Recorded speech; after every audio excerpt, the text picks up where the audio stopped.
Yamuna expressway पर मंगलवार तड़के जो हुआ वो सिर्फ एक सड़क हादसा नहीं था। घने कोहरे में एक के बाद एक बसों और कारों की टक्कर, फिर आग का तांडव। 13 लोगों की दर्दनाक मौत, जिनमें ज्यादातर जिंदा जल गए, 100 से ज्यादा घायल और कई परिवार हमेशा के लिए उजड़ गए। लेकिन इस हादसे के बाद सबसे बड़ा सवाल उठा, क्या रेस्क्यू में देरी हुई? क्या समय पर मदद मिलती तो और जिंदगियां बच सकती थी? चशमदीद यात्री शालिनी मिश्रा के एक बयान ने प्रशासन की कार्यप्रणाली पर सवाल खड़े कर दिए और अब उसी चशमदीद का एक नया वीडियो सामने आया है, जिसने पूरे मामले को नई दिशा दे दी है। नमस्कार, न्यूज वॉच इंडिया देख रहे हैं आप। मैं हूं आपके साथ सुरभि राजपूत।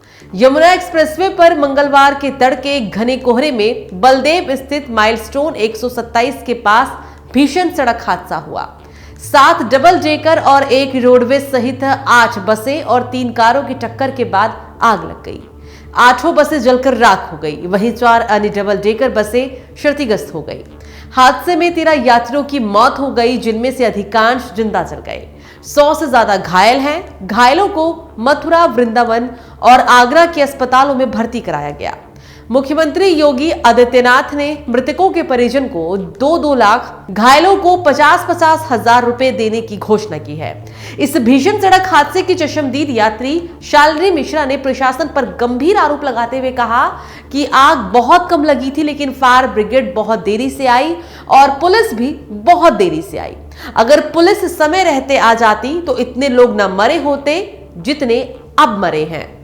30 के करीब लोग मरे हैं। 28 से 30 देर में आया प्रशासन, काफी देर में आया है, क्योंकि अगर फायर ब्रिगेड पहले आ गया होता, जिस बस में मैं थी उसमें आगे बस बहुत कम, आग बहुत कम थी उस बस में, लेकिन काफी लेट में आया। जब मैं यहाँ से वहाँ चली गई हूँ किसी तरीके से बस से निकल के, मुझे एक भैया ने अपनी कार में बैठाया है, दवा करवाई है, मेरे घर वालों से मेरी बात करवाई है, वो लोग मुझे लेने आ रहे हैं। उसके काफी देर बाद प्रशासन है। मैंने 5 फोन किए हैं पुलिस को, मैंने अपने आप को दिखा सकती हूँ नंबर, मैंने 5 फोन किए हैं, पर मेरे पास सिर्फ एम्बुलेंस वालों का फोन आ रहा था। मेरे पास पुलिस नहीं आ रही थी एक भी बार। यहाँ पे रोड लाइट होने चाहिए। सारे एक्सीडेंट कोहरे की वजह से ही हुए हैं, इतने सारे फॉग की वजह से हुए हैं। अगर जगह जहाँ हैवी रोड लाइट्स होंगी तो एक्सीडेंट ना होते। और काफी स्लो स्पीड में बसेस चल रही थी, तेज नहीं चल रही थी। मैं जाग रही थी, वो खुद ड्राइवर बोल रहे थे कि इतना सारा फॉग है, कुछ दिख नहीं रहा है, हम इसको स्लो स्पीड में चलाएंगे। बट सिर्फ लापरवाही की वजह से और फायर ब्रिगेड लेट आने की वजह से इतने सारे लोगों की जान गई है। अगर आगे से आग बुझ गई होती तो इतने सारे लोग मरे ना होते। शालिनी के एक बयान के बाद सोशल मीडिया पर सवाल उठे, प्रशासन की भूमिका पर उंगलियां उठी और रेस्क्यू टाइम को लेकर बहस शुरू हो गई। अब शालिनी मिश्रा का एक नया वीडियो सामने आया है, जिसे पुलिस प्रशासन की ओर से जारी किया गया है।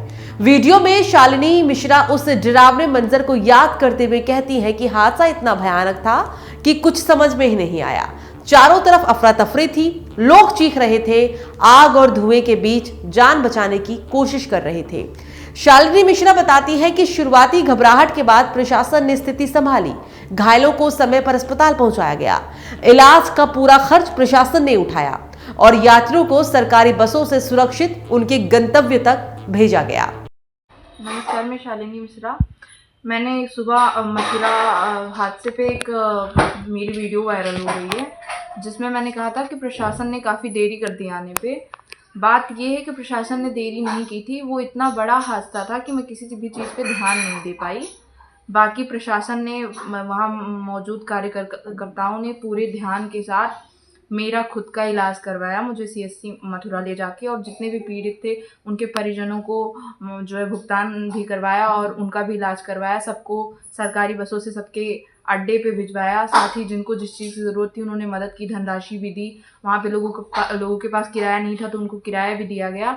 तो प्रशासन ने वहाँ पे सारे काम समय से किए थे, लेकिन इतने बड़े हादसे के बाद मेरे दिमाग में नहीं आ रहा था कि मैं क्या बोल रही हूँ। उसके लिए मैं सभी अधिकारियों से क्षमा चाहती हूँ। अब नया वीडियो सामने आने के बाद पूरा मामला एक अलग दिशा में जाता दिख रहा है। पुलिस प्रशासन का कहना है कि हादसे की सूचना मिलते ही रेस्क्यू टीम मौके पर भेजी गई थी। फायर ब्रिगेड, एम्बुलेंस और मेडिकल स्टाफ तुरंत मौके पर पहुंचे। हालात बेहद कठिन थे, लेकिन हर संभव प्रयास किया गया। प्रशासन का दावा है कि चशमदीद यात्री का ये वीडियो गलतफहमी दूर करने के लिए सार्वजनिक किया गया है। हालांकि नया वीडियो सामने आने के बाद कई सवालों के जवाब मिलते नजर आते हैं, लेकिन कुछ सवाल अभी भी कायम हैं। अगर सब कुछ समय पर हुआ तो सुबह मदद में देरी की बात क्यों सामने आई? क्या शुरुआती मिनटों में समन्वय की कोई कमी थी? मथुरा हादसा सिर्फ एक दुर्घटना नहीं बल्कि हमारी आपदा प्रबंधन व्यवस्था की परीक्षा भी है, क्योंकि ऐसे हादसों में पहले 10 से 15 मिनट सबसे अहम होते हैं। अब सवाल यह कि क्या प्रशासन की कार्रवाई पूरी तरह संतोषजनक थी या शुरुआती लापरवाही को नजरअंदाज नहीं किया जाना चाहिए? और सवाल यह भी, शालिनी का अपना बयान बदलना किसी दबाव के कारण था? अब सवाल सिर्फ हादसे का नहीं है, सवाल है जवाबदेही का भी, सिस्टम की तैयारी का और सच का भी। पहले वीडियो में रेस्क्यू में देरी के आरोप और नए वीडियो में प्रशासन की तारीफ। तो क्या शुरुआती बयान डर और सदमे का असर था या फिर बाद में किसी दबाव में कहानी बदली गई है? प्रशासन कहता है कि हर कदम समय पर उठाया गया, लेकिन जमीनी हकीकत और चशमदीद की पहली बात अब भी कई सवाल खड़े करती है, क्योंकि बड़े हादसों में पहले 10 से 15 मिनट ही जिंदगियां तय करते हैं। यमुना एक्सप्रेसवे का यह हादसा सिर्फ एक दुर्घटना नहीं बल्कि हमारी आपदा प्रबंधन व्यवस्था की भी अग्नि परीक्षा की तरह है।